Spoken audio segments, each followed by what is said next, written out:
ఏది ఏమైనా సరే కూడా జరగటానికి వీల్లేనటువంటి పరిస్థితులు ఉన్నప్పుడు మనం ఉపయోగించేటువంటి పదం ఇక అయిపోయింది, చేజారిపోయిందని.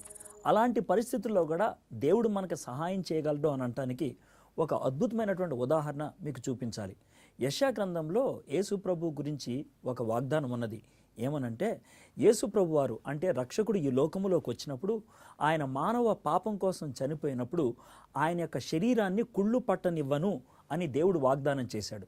యేసుక్రీస్తు ప్రభు వారు శుక్రవారం బహుశా 3 గంటలు ఆ ప్రాంతంలో చనిపోయినట్లయితే ఆయన ఆదివారం తెల్లవారుజామున తిరిగి లేశారు.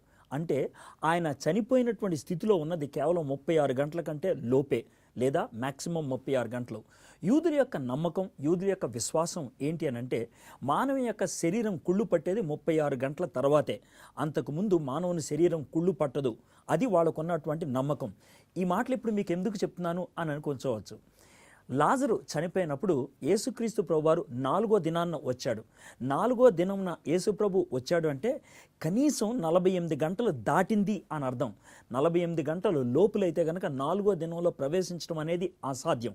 యేసు ప్రభు వారు 4వ దినాన్న ప్రవేశించినప్పుడు లాజరు యొక్క సహోదరులు ఇద్దరు కూడా, సహోదరుడు చనిపోయాడు, ఆయన యొక్క శరీరం కుళ్ళు పట్టేయటం మొదలుపెట్టింది అని అన్నారు. యేసుక్రీస్తు ప్రభు వారు ఎక్కడ పాతి పెట్టారు అని అడుగుతున్నప్పుడు ఆ యొక్క సమాధి యొక్క ద్వారాన్ని, లేకపోతే ఆ రాయిని తొలగించడానికి ప్రయత్నం చేస్తున్నప్పుడు వద్దొద్దు అది కంపు కొడుతుంది అని చెప్తూ ఉన్నారు. ఇవన్నీ చెప్తున్నప్పుడు మనకేం అర్థమవుతుందంటే, ఇక అసాధ్యం, ఇక అయిపోయింది, చెయ్యి జారిపోయింది అనేటువంటి పరిస్థితిలో యేసుక్రీస్తు ప్రభువారు అక్కడ చాలా దుఃఖాక్రాంతుడై ఏడుస్తూ ప్రార్థన చేసి చనిపోయినటువంటి ఆ లాజర్ను తిరిగి లేపినట్లు మనం చూస్తూ ఉన్నాం. అంటే మానవ సంస్కృతి ప్రకారం కానీ, మానవ శాస్త్రం ప్రకారం కానీ, మానవ ఆలోచన ప్రకారం కానీ ఏ విధంగా కూడా సాధ్యం కాని దాన్ని సాధ్యపరచగలిగాడు యేసయ్య. ఈ మాటలు చెప్తున్నప్పుడు మీకున్నటువంటి సమస్య గురించి ఆలోచించండి. ఆ సమస్య డాక్టర్లే కానీ, చుట్టూ ఉన్నటువంటి పండితులే కానీ ఇది చెయ్యి జారిపోయినటువంటి పరిస్థితి అని అంటున్నారేమో. అలాంటి పరిస్థితుల్లో అయినప్పుడు కూడా యేసుక్రీస్తు యందు విశ్వాసం ఉంచినట్లయితే ఆయన అసాధ్యాన్ని సుసాధ్యపరచగలడు. ఎవడు ఊహించలేని దాన్ని ఆయన మీ జీవితంలో చేయడానికి సమర్థుడు. ఈ విధమైనటువంటి నమ్మకం మీకున్నట్లయితే, విశ్వాసం మీకున్నట్లయితే, గట్టిగా మీరు ప్రార్థన చేయగలిగినట్లయితే దేవుడు ఎందుకు మీ జీవితంలో ఒక అద్భుతం చేయలేడు? చేయగలడు ఆయన. అలాంటి విశ్వాసాన్ని చూపించడానికి ఇష్టపడుతున్నారా? దేవుని యందు అలాంటి నమ్మకాన్ని కలిగి ఉండాలని ఆశపడుతున్నారా? ఇంకా మీరు తెలుసుకోవాలని ఇష్టపడుతున్నట్లయితే మేము ఖచ్చితంగా మీ గురించి ప్రార్థన చేస్తాం, మీకు ఇంకా విషయాలు చెప్పడానికి ఇష్టపడుతున్నాం. అయితే ప్రస్తుతానికి మీరు మాతో కలిసి ప్రార్థన చేస్తారా? మేము కలిసి ప్రార్థన చేస్తాం.